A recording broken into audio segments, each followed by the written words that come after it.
his remarks start like noon or 12:30 or something. So my guess is maybe it's 9 a.m. home or 9:30. Not bad. Not like today. Did you see today? It's like 2:30 a.m. Yeah, for like Paris was like. Yeah, please on the trip. No. Oh, you going to go here? Yeah. That sounds awful. I know it is. It's awful. I mean, it's I almost be afraid to go stop. There is no nice hotel site in New Zealand. Well, she spent several hours opening it and just which I'm sure is not.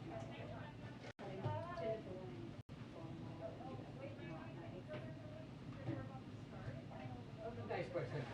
Yeah, I mean, it was honestly, it was fine. I'm sure very fine.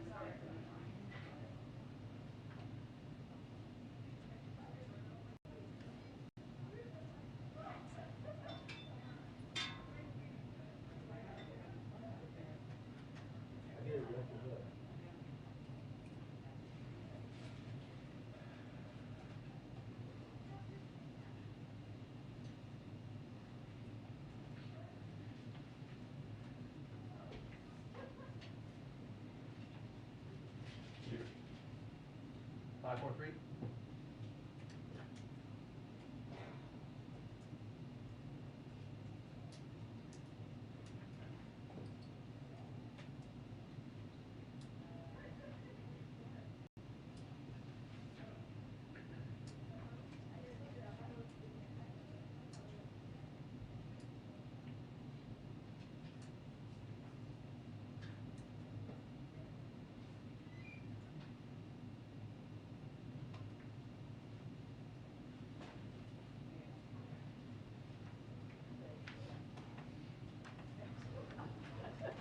Hi, everyone. Okay, just a couple of items for all of you at the top. This morning, we saw proof of the strength of President Biden's economy, with GDP figures showing our economy grew 5.7% last year. That's the fastest year of economic growth in nearly 4 decades, and the first time in 20 years that we grew faster than China.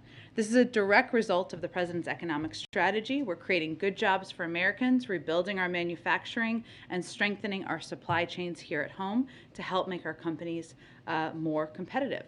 And we're rebuilding an American economy for the 21st century. Companies are investing in new manufacturing lines and factories here in the United States. With recent announcements of Intel in Ohio and GM in Michigan, we're making the future in America again. The president is going to Pittsburgh tomorrow. Some of you, I'm sure, will be joining him on that trip. And he'll be talking about how far we've come in getting our economy moving again, making more right here in America, and ensuring all workers benefit. He'll highlight the 367,000 manufacturing jobs that our economy has created since he took office, and he'll underscore the vital role the federal government can play in bringing workers and businesses together. And the president is going to call in Pittsburgh he's going to visit Pittsburgh. While he's visiting Pittsburgh, he's going to talk about our continued plans to out-innovate, outbuild, and outcompete the world with the sort of competitiveness legislation that he has long championed. Of course, we love charts, as you know here, so this is just a chart to show you all the direction of economic growth, which of course it is moving in the right direction. Also wanted to note that since November 1st, 14.5 million Americans have signed up for quality, affordable health care, including more than 10 million who enrolled through healthcare.gov, the highest numbers ever produced in an open enrollment period. This is in large part thanks to the American Rescue Plan, which did more to lower costs and expand access to health care than any action since the passage of the Affordable Care Act. And everyone has until January 31st to sign up for additional coverage. With that, Darlene, why don't you kick us off? Thank you, Jen. A couple of questions on the Supreme Court now that Justice Breyer's retirement is official, Sure. and one quick foreign policy one. The president just said that he intends to nominate someone by the end of February. We have seen some slippage in past White House deadlines. The Fed nominees was an example recently. So how hard and fast is the end of February deadline the president just set for announcing a nominee? Or do you see a scenario where it could slip into March? Well, the president said he intends to nominate. So that is, it makes clear that this is a priority for him. He will obviously be spending time on it. As I think you heard him say as well, he's already been reviewing bios of potential candidates. That's something that he's been doing since last year. But beyond that, Darlene, I think the president also knows from his long history as former chairman of the Senate Judiciary Committee and as the vice president, when there were 2 Supreme Court nominees confirmed, that you want to pick the right person, and he takes his role seriously, including the importance of the consultation with the Senate. Is there anything you can add on how quickly he would like to see the nominee clear the confirmation process once he names that individual? I'm not here to set deadlines.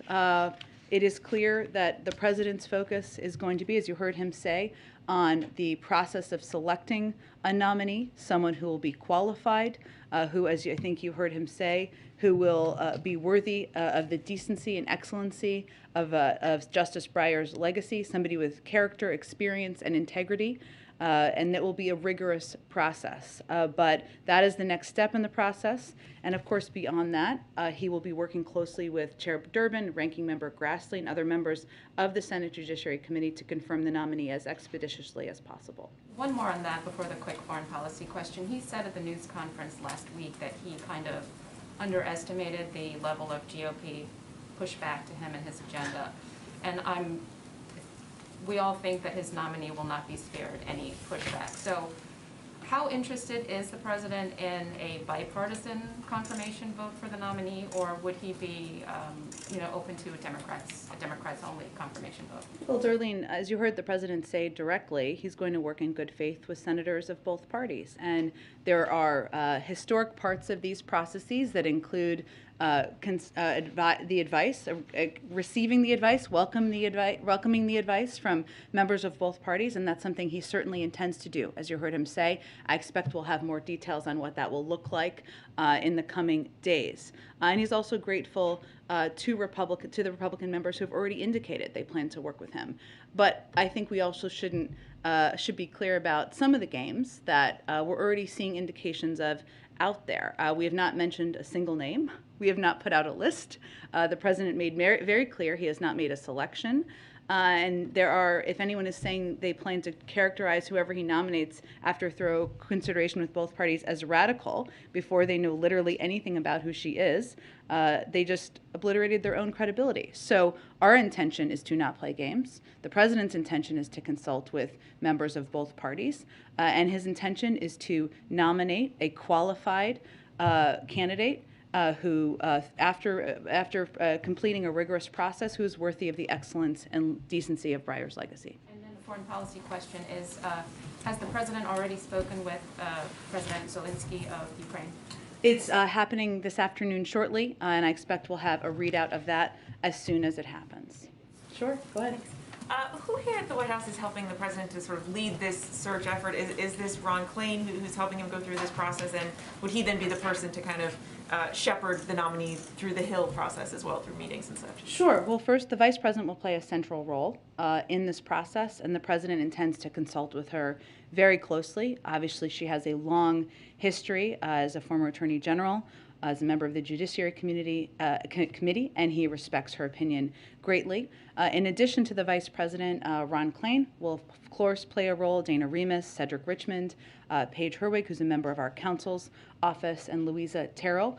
As has been standard in the past, we would anticipate bringing in additional expertise from the outside to advise during the confirmation process. Would expect we would have that team in place prior to a selection, but that is not finalized at this point. And now that we have heard the president speak publicly about this, I wonder if you can take us sort of back maybe a little bit in time. When did the president first learn of Justice Breyer's intent to retire, and how was he informed? If you could just explain a little bit of the backstory. Sure. Well, first, as you heard the president say, and you've heard us say, this was Justice Breyer's decision to make on his own timeline, and through his own conditions he determined. So we aren't going to lay out more specifics from here in terms of when the president was aware. The president, I can tell you that Justice Breyer hand-delivered the letter to the president this morning that you saw released by the Supreme Court, and that was the formal notification from Justice Breyer.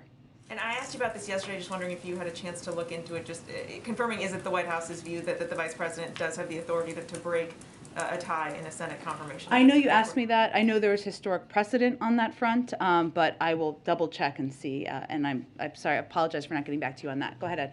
Just wanted to clarify one thing you said to Darlene, that he's been reviewing bios of potential nominees since last year.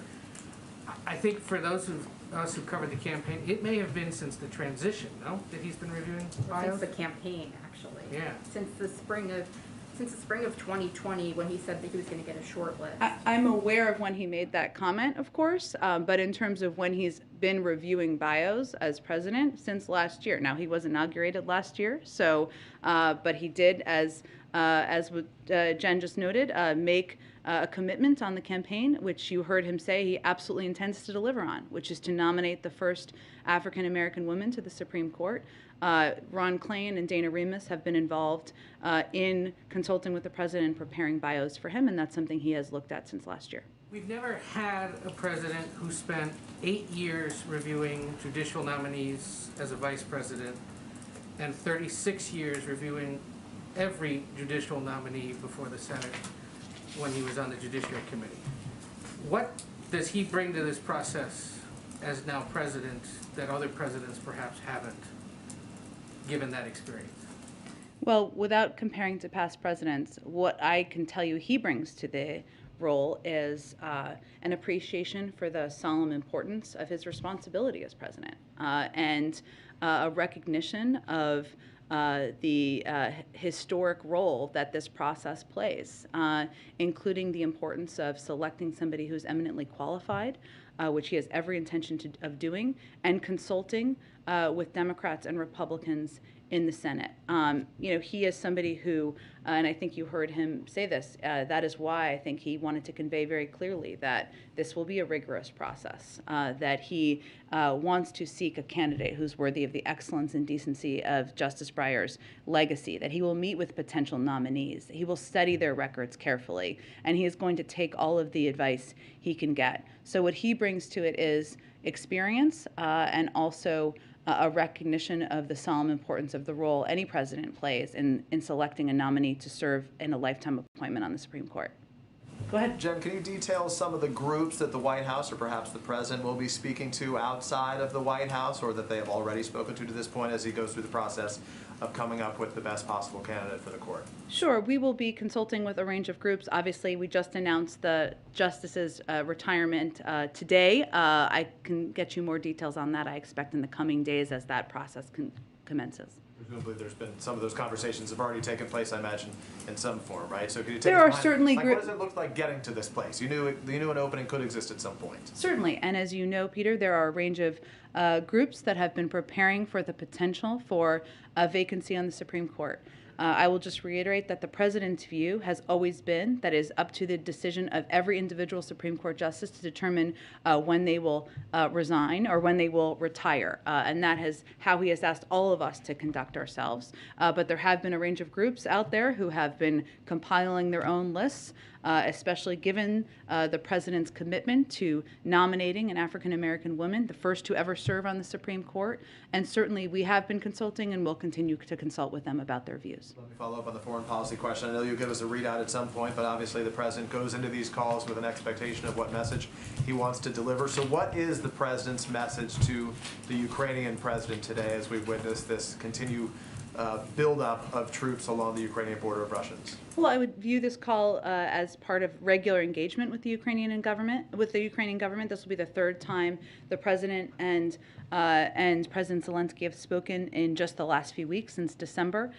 They'll discuss the latest diplomatic and deterrence efforts with Russia. The president will reaffirm the United States' commitment to supporting Ukraine's sovereignty and territorial integrity, and our commitment to nothing about Ukraine without Ukraine. But this is more of a check-in call than it is a call where there is a specific announcement being delivered. Has the White House changed its assessment? Has the Biden administration changed its assessment that a Russian invasion is imminent?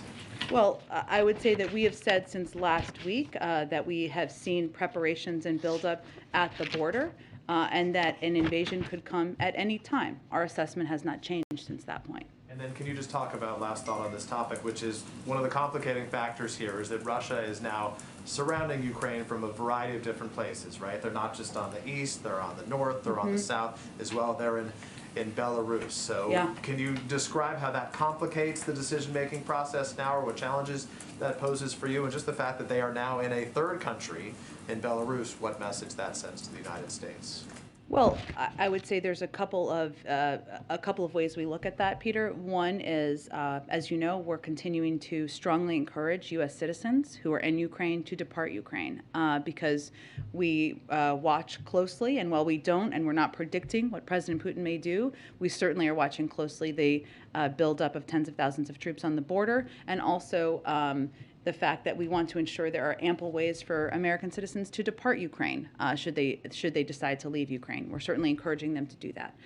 The second impact, I would say, is that we're in close consultation with our European partners about their own security concerns, and certainly in close consultation with them and our NATO allies who are in the region and in surrounding countries about what security needs they have. And that is something they are watching closely. As you know, we announced just a couple of days ago that we have 8,500 troops at the ready as part of a NATO force. That would be a decision made through consultation in the NATO alliance, not by the United States, but certainly they're all watching the buildup and the movements of troops by the Russians. The number remains 8,500, though, for us for today. Correct. Okay. I would point you to the Department of Defense if there's any updates, but not that I am tracking any changes in that front. Go ahead. How soon do you expect to have a short list for the president of the Supreme Court nominees? I expect we will have a short list. How soon? Sorry. I can't give you an exact prediction of that. I will note, Steve, that the president has been reviewing bios, so I'm not going to define what that being the short list, but I will tell you that he has already started reviewing potential candidates. What's your time frame for getting someone confirmed? Would you like to have it done by June, or what are you thinking? As expeditiously as possible, Steve. But the president also notes, and I think this is important because I know there have been a range of calls out there for a timeline. His view, and this goes back to Ed's earlier question, this is a nominating someone to serve in a lifetime appointment on the Supreme Court. We want that to happen as expeditiously as possible, and we will call out games as we see them. But the president's focus is on nominating the right person. He said he intends to do that in February, and then working closely with the chairman and ranking member from there. Do you expect him to only consider sitting judges? Well, the president believes that sitting judges can make excellent justices, but he does not believe that is a prerequisite. Last thing on Ukraine, Russia says it needs time to review their U.S. response to their demands. Yeah. And will not rush to conclusions. Is this a thawing it at all, or is this a positive thing? What's your interpretation? Well, I think as you've heard our Secretary of State and our National Security Advisor and others convey, we don't know if the Russians are playing games on diplomacy. We hope not. And our intention, we are certainly pursuing diplomacy with a level of seriousness and an intention in leaving that door open and pursuing that path should they be open to it. But they have conveyed they're reviewing what was sent to them, and that's a part of the diplomatic process. And as you heard our Secretary of State say yesterday, he anticipates he'll speak with his counterpart, Foreign Minister Lavrov, soon. Go ahead. I noticed today David Axelrod tweeted out a series of votes for previous Supreme Court nominees that were nearly unanimous in the Senate. And the president The glory today, days. right, the president seemed to sort of lament the current sort of environment that he's operating in that in his remarks just now. Have you talked to him about that? And is there, this sort of gets to an earlier question as well a little bit, but is there a desire on his part to try to find a way to pick someone who could have the broadest possible appeal, and what's his sort of attitude about, after all these years he's pursued the presidency, he's been the vice president, now this is his one opportunity to do this, and he's in this moment in Washington where that's very unlike the environment that he spent most of his career in. That's true, and he is not naive to that, and you heard him speak about this broadly at the press conference last week as well. But I would also note that last year, President Biden won confirmation of the most judges in his first year in office of any president since President Reagan. He's won confirmation of the most lower court judges in the first year of a presidency since President Kennedy. He has nominated and confirmed more African American women to the circuit court ever in history. The number 8 that he has nominated and confirmed is more total than ever in history. So I would note that even in the environment we are living in, a divisive environment at times, where if you take voting rights, for example, where I know I've said this a lot, but it's a good example, 16 senators who have supported voting rights in the past don't support it now, we have still been able to make historic progress on moving forward judicial nominees. His intention and his focus is not on navigating out the legislative game playing. It is on selecting and nominating an eminently qualified African American woman to serve on the court.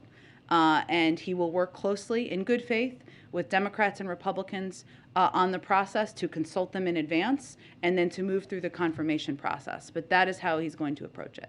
And the question of whether or not that person could earn support from Republicans isn't likely to be an influencing factor as he picks among the possible qualified candidates? Well, I don't think we should buy into that game playing, and I don't think the president believes that. You know, if you look at what the president has committed to, nominating the first African American woman, it's been over 230 years, as we know, since the Supreme Court came into being. A black woman has never served on it.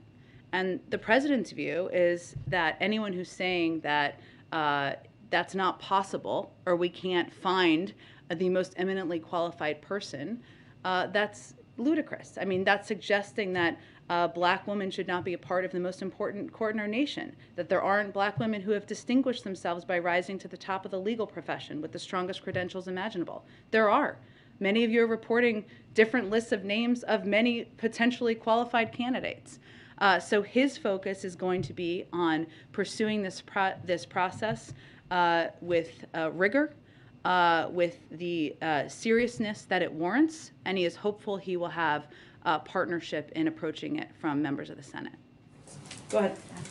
Just to put a little bit of finer point on what you just got to at the end of Yeah. that. You know, there have already been conservative commentators talking a bit about why a black woman that's to commit to that is reverse racism or some kind of signaling, of virtue signaling or something like that. What do you say to people who are saying that that is, you know, an inappropriate way to set out prerequisites for who he's going to choose? Well, first we'd say that the fact that no black woman has been nominated shows a deficiency of the past selection processes, not a lack of qualified candidates to be nominated to the Supreme Court.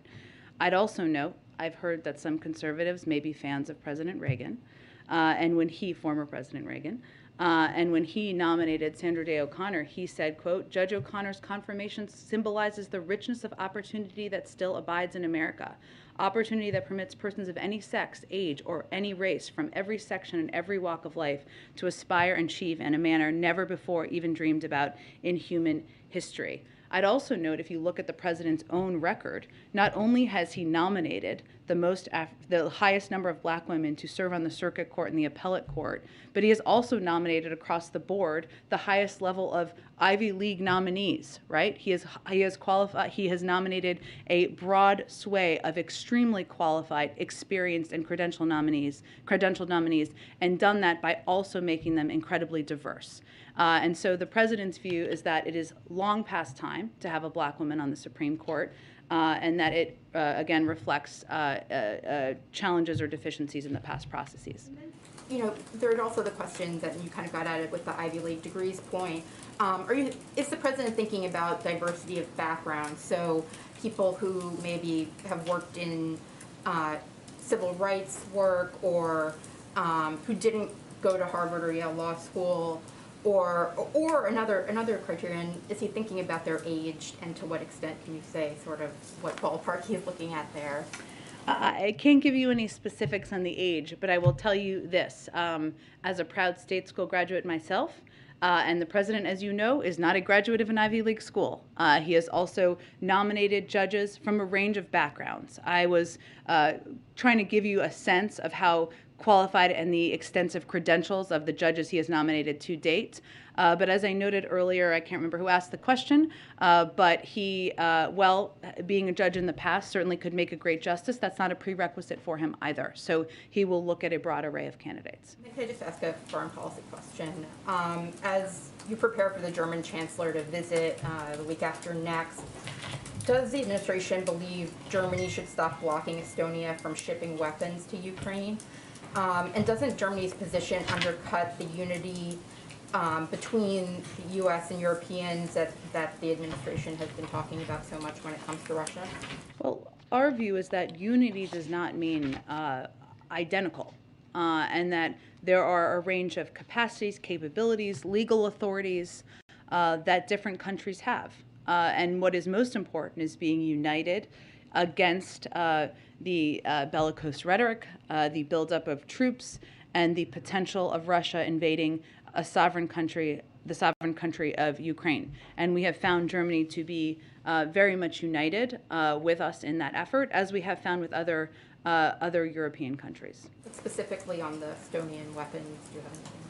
Again, there are a range of capacities and capabilities different countries are going to be providing. Germany has provided a range. Other countries have provided a range. What's most important is looking at the totality of how we're all working to help support Ukraine. Go ahead. Two quick questions on the courts. First of all, the president's talking about a rigorous deliberative process. Are you confident that that can happen in the time frame that Senator Schumer is talking about, of about a 1-month confirmation process from start to finish once the announcement is made? That's not a timeline we have set.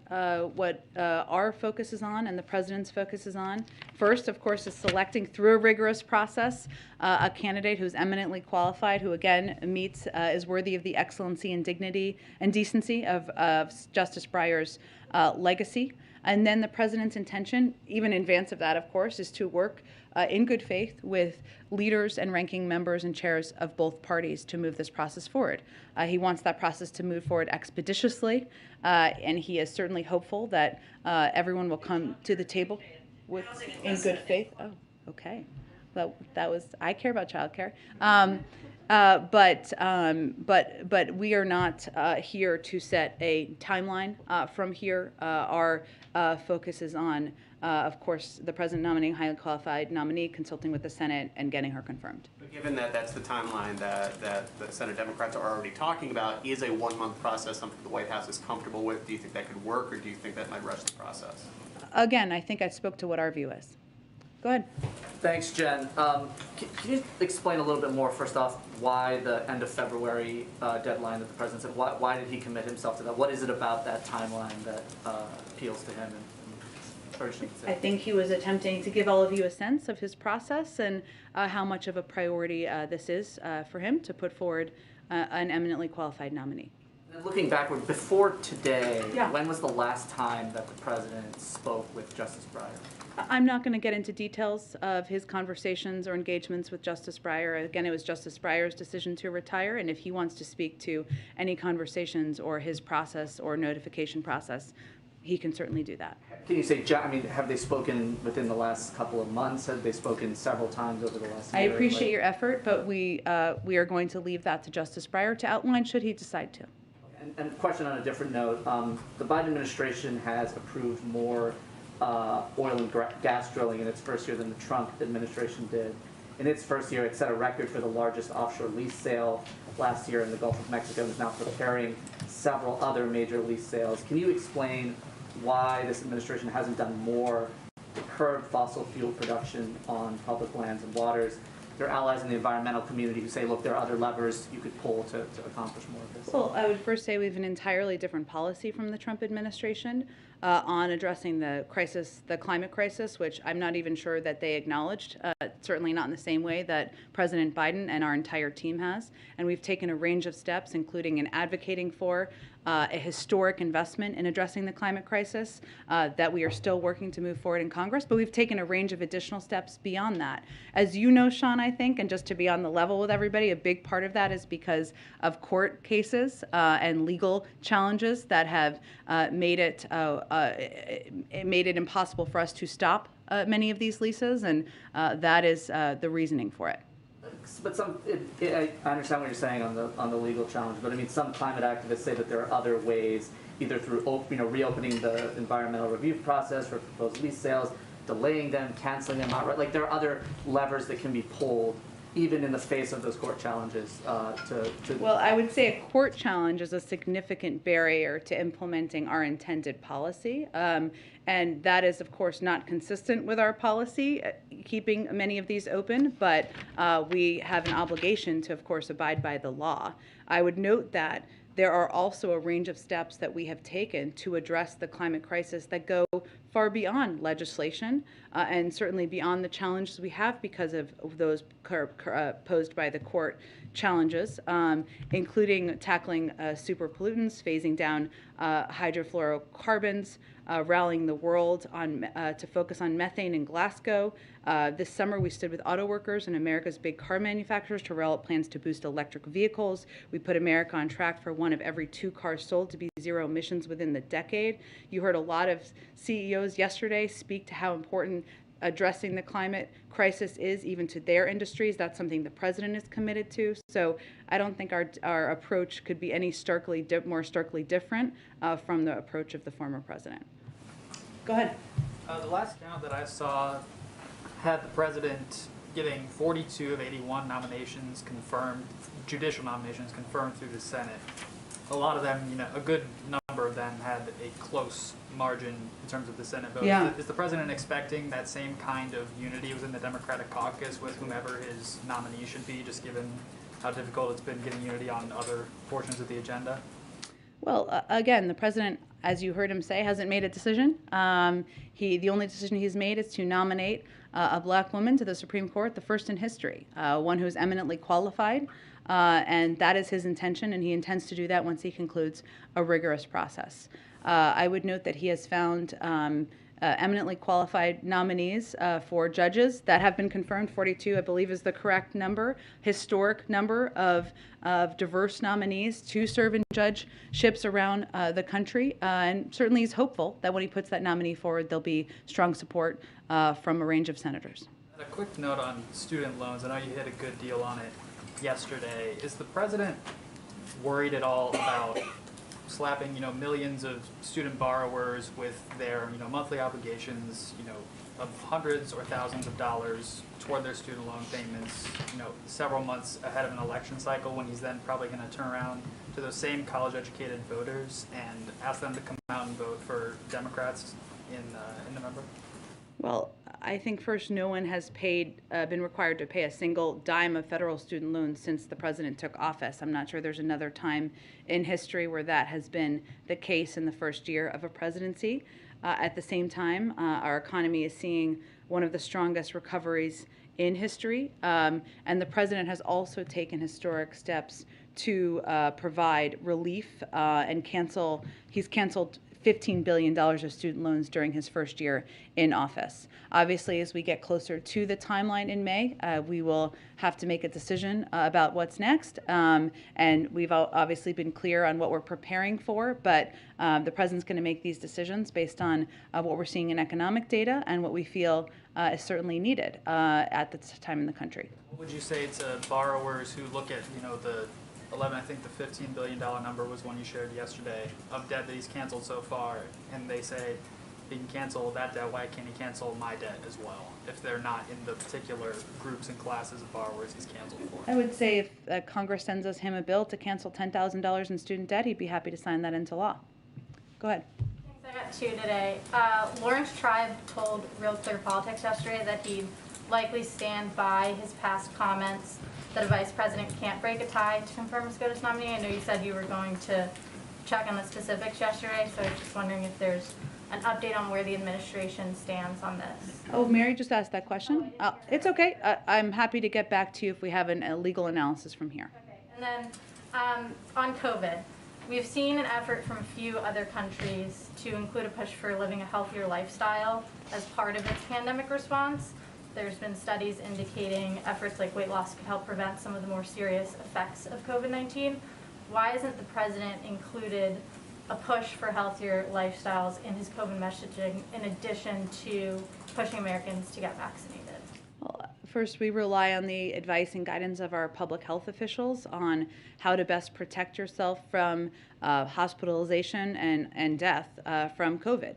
And we know that the most effective steps anyone can take are to get vaccinated, get boosted, wear a mask, and those are the steps that we're certainly focusing on. If they decide those are steps that are warranted and have a huge impact on outcomes, and they want to share those, we'd certainly echo those, but we really refer to our public health officials and experts. So that hasn't been a advice from the public health officials that the president's been speaking to? Again, we do briefings with our public health officials every week, multiple times a week, and I think what's most important to note is what we know is most effective, which is getting vaccinated, getting boosted, wearing a mask, and those are the components and the steps that we're really focusing our attention on encouraging. Go ahead. Thank you, Jen, so much. I have a quick follow-up on Peter's question and Sure. then two more, if I may. If the United States and Ukraine are so close together, working together in close coordination, why does the White House say an invasion is imminent and Ukraine say it is not? Well, I think I just said that our assessment is the same as it was last week, which is that we're watching, obviously, tens of thousands of troops build up at the border. We can't get in the mind of President Putin, but obviously an invasion could happen at any time. But we have not made a prediction of that. The president has not made a prediction of the timing. And again, we'll let others assess what tens of thousands of troops at the border means. And yesterday, Ukraine and Russia sat down for the first time in a long time, along with France and Germany, without the United States, and they agreed to keep the ceasefire in eastern Ukraine and talk again in 2 weeks. Mm-hmm. Does the White House believe they can bring peace without the United States being involved in the talks? Yeah, we fully support international efforts, including the Normandy format, which is what you're referring to de-escalate the situation and negotiate a diplomatic resolution to the Russian-led conflict in eastern Ukraine. We stand ready to support any sincere efforts at progress from all sides, and of course this is a positive step. One more, Jen. Besides the crisis in Ukraine, this week alone, ISIS launched the biggest attack in Syria in years, beheaded a police officer in Iraq. In a video again, the UN chief said Afghanistan is hanging by thread. People are starving and freezing after the United States left the country. So is this what American leadership or America back look like? And can you say this is a winning foreign policy? That was a lot racked up in that question. What is your question exactly? I'm asking, we see things happening with ISIS that we haven't seen in years, launching big attack in Syria, in Iraq. We see people in Afghanistan hungry, starving, freezing. In the United States, I'm asking, yesterday you were asking the question, what happened the last year, after 1 year president in office, in foreign policy, and you say America is back. So my question is, just yesterday we saw so much happening in the world. Is this what American back means?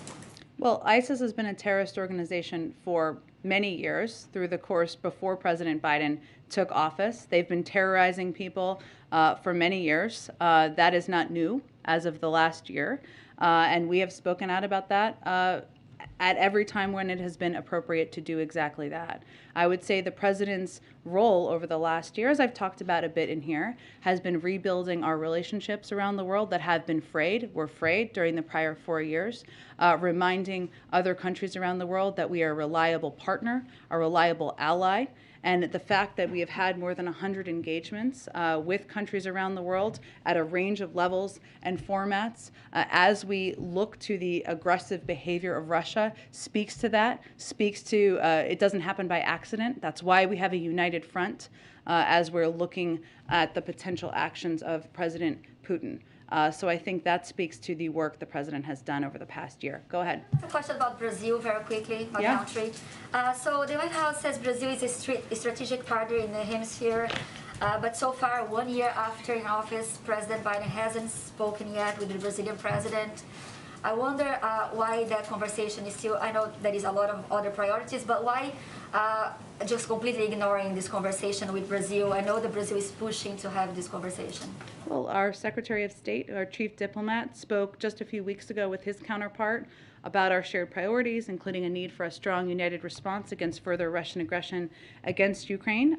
We're obviously consulting broadly across the board, and so I think that certainly is an appropriate, very high-level engagement, and when there's a call with the President, we'll let you know. Go ahead. I think we're moving on. Go ahead. Thank you, Jen. My question is more on the human element of what's happening in Ukraine. In 2014, after Russia invaded Crimea, more than 1 million Ukrainians sought asylum in neighboring countries. Ukrainian diplomats in Europe are now saying that if Russia invades now, that there will be many, many millions more. What preparations are being made to work with the EU to alleviate this potential refugee crisis? Is the U.S. considering allowing Ukrainians to enter the country without a visa, or is it even just material support for potentially housing and feeding millions of Ukrainians who are going to be displaced? Well, I would say, and you touched on this a little bit in your question, but since the conflict began almost 8 years ago, we have provided, there has been huge humanitarian challenges in Ukraine. Most of the needs are in the easternmost regions, of course, bordering Russia, including Donetsk and Luhansk, where fighting along active front lines have resulted in civilian deaths and injuries and damage to civilian infrastructure, including critical water supplies. That's already been happening over the past several years, and obviously COVID-19 has exacerbated that.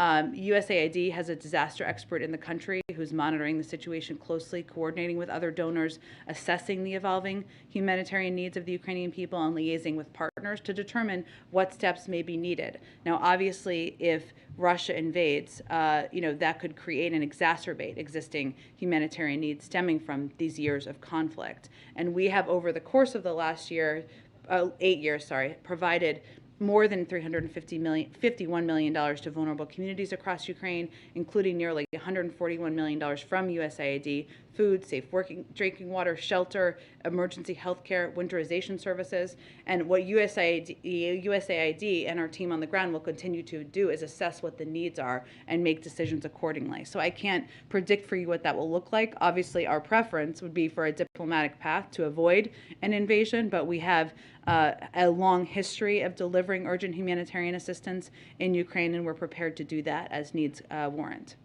More broadly, what lessons did the president learn after the fall of Kabul, which led to its own refugee crisis? What did he, I guess, learn from what at the time was viewed as kind of a fumbled response initially to hundreds of thousands of Afghans seeking to flee the country? As it relates to Ukraine, or just in general? As it could potentially be applied to Ukraine. Well, I would say ending a 20-year war that was failed, where we were spending billions and trillions of dollars every month and every year, is a very different circumstance than what we're looking at here, which is the buildup of Russian troops on a border in Ukraine. This doesn't involve U.S. troops in Ukraine, right? So very different circumstance. I would say what we're applying, I would say, let me take it in a slightly different direction. What the president has learned from his time in the foreign policy world and working on global diplomatic issues over the past several decades is that it's imperative to work closely with your partners and allies and approach it from a united front, that we need to contingency plan and have a range of options, even as we're leaving the door open to diplomacy, which is certainly always the preferred path, and I think that's what you're seeing him do now. And that as it relates to Russia, which is a very different entity, of course, than what we were dealing with in Afghanistan, that the unending ability and capacity for the country to, and the leadership, I should say, to spread misinformation, attempt to lay the predicate for an invasion is something that we have to be quite mindful of. That's a very different circumstance, but certainly he leans on and his decades of experience in foreign policy. Go ahead. Hi. Yesterday, Senator Schatz, who chairs the Senate Indian Affairs Committee, wrote to the president asking him to commute the sentence of Leonard Peltier, a Native American activist who was convicted of murder in a very controversial trial about 4 decades ago. Is that something the president is considering or taking a look at this time? I don't have anything to predict for you on that front.